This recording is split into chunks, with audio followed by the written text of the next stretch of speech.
Having a little trouble keeping this lit. Some Balkan Flake from Samuel DeWitt. This is some pretty old dry stuff. I think from Todd down in California. I think. Which I like because, dang, it's hard enough to keep going as it is.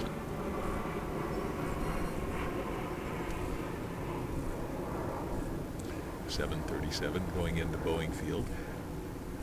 That's what's great about Puget Sound is it's just filled with airplanes.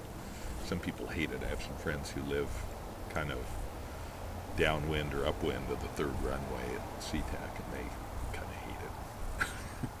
But I like it. So this is Balkan Flake.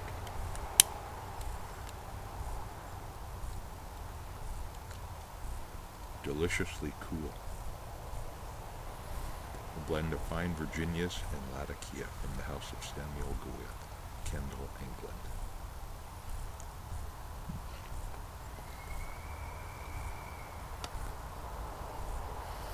It's good, you know it almost. It's old because, first of all, I thought it was mold. But I think it's just crystallized sugars on the Virginias. Pretty cool.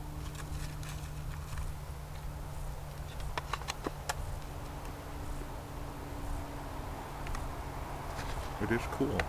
Cool blend. Ivan Reese lighter. Should be using a match, I suppose. So this is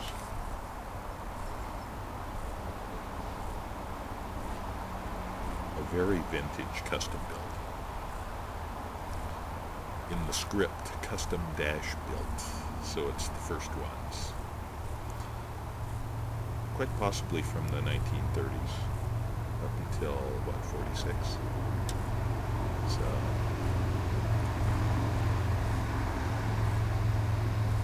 quite a bit older than I am.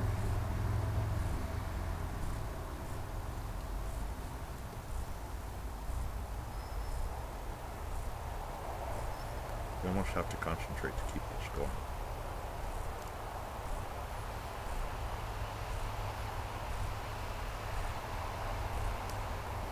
It's good. You know, it's almost got a little something, not Lakeland. Maybe just a wee bit of Lakeland in there. I don't know. There's something going on in there that's a little different than just Virginia and Latakia.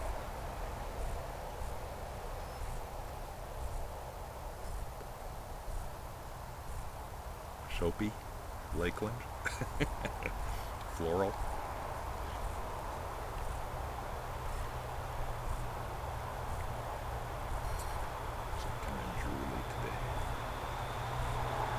So great weekend.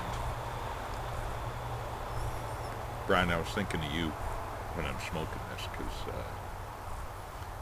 met a fellow pipe enthusiast who came with some friends of mine to the Kitsap Pipe Gathering once a month, which I missed, unfortunately, because I was at the county fair.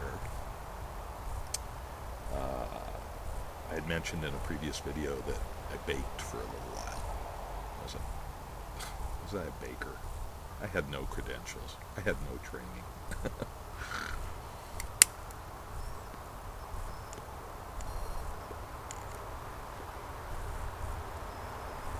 But I worked at that restaurant hard as a baker, kind of transitioning it from commercially made product that you assembled into homemade stuff. So that was rewarding. My grandmother, actually both grandmothers, and my mom were really good bakers. So I kind of grew up around them baking, and I don't know if I learned anything from them, but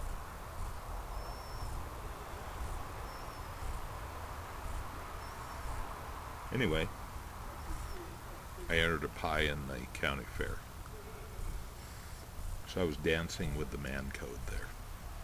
But I took solace in the fact that mining camp cooks and bakers were all men. So, and the ladies didn't seem to care. There were like 15 pies there. They said 4 of them were for men. So, all right. So what did I get? Well, I got this little check sheet.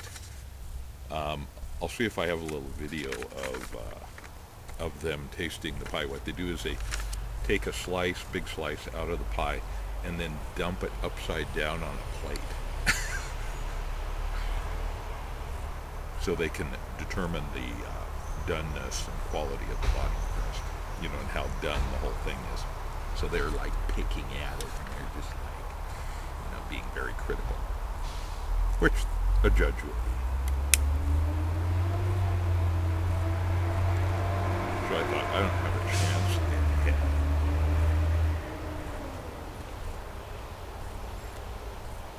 So my pastry appearance, there's a whole checklist here. Excellent, good, fair, no placing. So I got a good for a delicate golden brown to pale. Maybe it was a little dark for them, I don't know. The rest were excellent. What do you know? So when I came back, I just took off. So when I came back at 1 after they'd judged, what do you know? Wow. Look at that pie contest. Cool. So that made me smile. But best of all, it's fun to give it away. Oh my gosh, this pie won the county fair contest. Oh my gosh. So people are like, wow. Not like, any competition is all about the competition inside the competition. You know what I mean? So, I know some people who bake who, garbage truck in there, who, if I had been up against them, no way would I even have placed. They're so good. But my competition, and the pies all look good, so it's not like there were any bad ones there. But it was just the pie that I always make. So a peach blueberry pie. So that turned out good. Peaches are just primo right now. We still have blueberries, late crop blueberries. It's a little late. So I was at the local grocery store, kind of perusing the food section to determine what kind of pie I was going to make, and that stuff kind of hit me. Turned out well. And then I met some friends there, and one of them had a big bushy beard. Actually, a couple of them did. And so at 5 o'clock, they had a beard and mustache contest on the family stage. This is the Kitsap County Fair, Washington. So, come on, join. Go in there. You'll win. Come on. So we talked him into it, and the ladies who were signing people up said, hey, you. And she was pointing at me. It was like, yeah. She said, you could win a trophy because almost nobody has entered the mustache contest. So I was just kind of in the mood. I was goofy and having fun. So I signed up, and this is proof that it's all about your competition when you win or not, So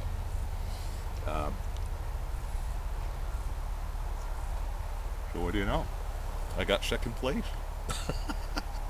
It was so much fun. They had, what did they call it? A junior competition or something where kids, and some really little kids, like 3 and 4, would make their own mustache or beard combination or whatever, and then they were up on stage and got judged. I mean, it was just so cute. And the beard competition had like 12 or 15 guys in it. So that was pretty tough competition. There were 4 of us in the mustache competition. So mustache, second place. What do you know? Who would have thought? I would never have done that. So that's where, being in a group of your friends, sometimes you'll do something you wouldn't otherwise do, in a good way. And so I really have some great friends and stuff. It was just such a fun time. Then we went and did the rodeo afterwards. Bought tickets to the rodeo. That was a lot of fun. I probably wouldn't have done that by myself.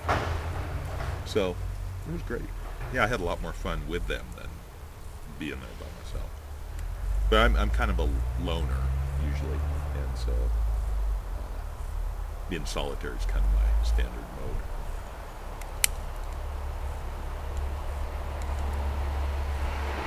But anyway, that was a lot of fun.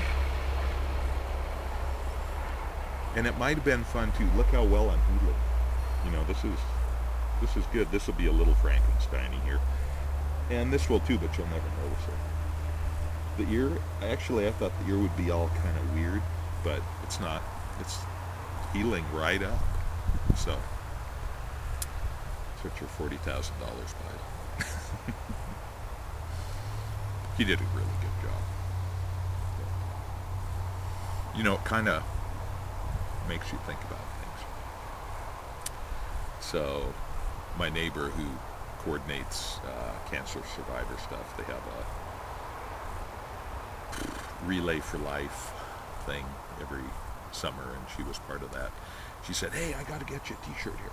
So she ran in the house and got me a purple cancer survivor t-shirt. It's like, I didn't go through radiation. I didn't go through chemo.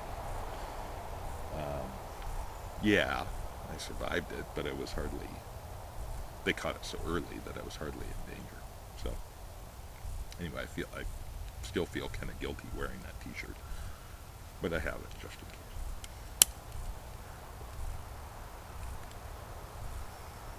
I think this weekend at the fair, I just kind of enjoyed it just that much more. Sometimes we need a little kick out of the Barcalounger, you know what I mean? We sort of default in comfort mode. And in Western civilization, you can, unless you're really self-motivated, you can end up kind of staying in comfort mode to your detriment. So it's good sometimes travel does that for you. It gets you out of your comfort mode, because now you're the odd person who doesn't speak the language, or is 2 feet taller than everybody else, or is your skin's a different color, or you dress funny, or you're fat and everybody else is skinny, or it's just like hundreds of things where you're different, and so it forces you out of your easy mode. So it's good to do that occasionally.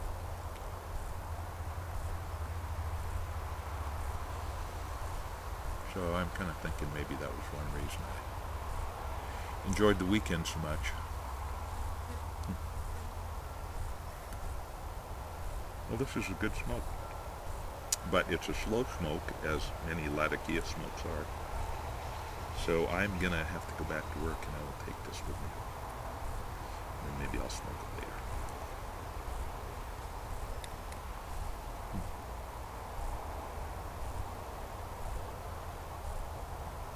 Anyway,